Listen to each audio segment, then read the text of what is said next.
టాలీవుడ్ లో పెద్ద సినిమాలతో హిట్స్ అందుకోకపోయినా ప్రణీత సుభాష్ తన అందంతో ప్రేక్షకులను ఆకట్టుకోవడంలో విజయవంతమైంది.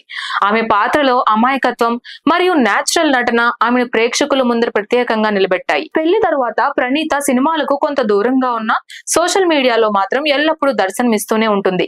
ప్రతిరోజు కొత్త ఫోటోలు పోస్ట్ చేస్తూ తన ఫాలోవర్స్ ను ఆకట్టుకుంటూ ఉంటుంది. ఆమె గ్లామర్ ఫోటోలు చూసిన అభిమానులు తన వయసు తగ్గినట్లుగా అనిపిస్తోందని కామెంట్స్ చేస్తున్నారు.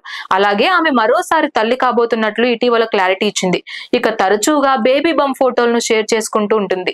తాజాగా ప్రణీత గాగుల్స్ పెట్టుకొని ఆమె ఇచ్చిన స్టైలిష్ పోజ్ ఒకటి కట్టి పడేసిందనే చెప్పాలి. ప్రణీత తన బేబీ బంప్ ను హైలైట్ చేస్తూ మరింత అందంగా కనిపించింది. ఈ ఫోటోల్లో ఆమె ఇచ్చిన పోజ్ నెటిజన్లు ఆకట్టుకునేలా ఉంది. తక్కువ మేకప్ తో కూడా ఆమె తన అందాన్ని ప్రతిబింబించింది. అలాగే బంప్ లైఫ్ అంటూ క్యాప్షన్ ఇచ్చింది. ఇటీవల ప్రణీత మలయాళ మరియు కన్నడ సినిమాలలో నటించింది. పలు డిఫరెంట్ పాత్రలు చేస్తూ తన టాలెంట్ ను ప్రదర్శిస్తోంది. పెళ్లి అనంతరం రెగ్యులర్ కమర్షియల్ సినిమాలు చేయకుండా పాత్రలను జాగ్రత్తగా ఎంపిక చేసుకుంటూ ఆమె కెరీర్ ను కొత్త పుంతలు తొక్కిస్తోంది. ప్రణీత తన గ్లామర్ తో సోషల్ మీడియాలో ఫ్యాన్స్ ను ఎప్పటికప్పుడు సర్ప్రైజ్ చేస్తూ ఉంటుంది. 2010లో బావా అనే సినిమాతో తెలుగు తెరకు పరిచయమైన ప్రణీత ఆ తరువాత తెలుగు, తమిళ, కన్నడ, మలయాళ భాషల్లో పలు సినిమాలు చేసింది. ఆమె అందం, నటన మరియు నేచురల్ స్టైల్ ప్రేక్షకుల హృదయాలను గెలుచుకుంది. ప్రణీత తన కెరీర్ లో ఎప్పటికప్పుడు కొత్త ప్రయోగాలు చేస్తూ ముందుకు సాగుతోందనే చెప్పాలి.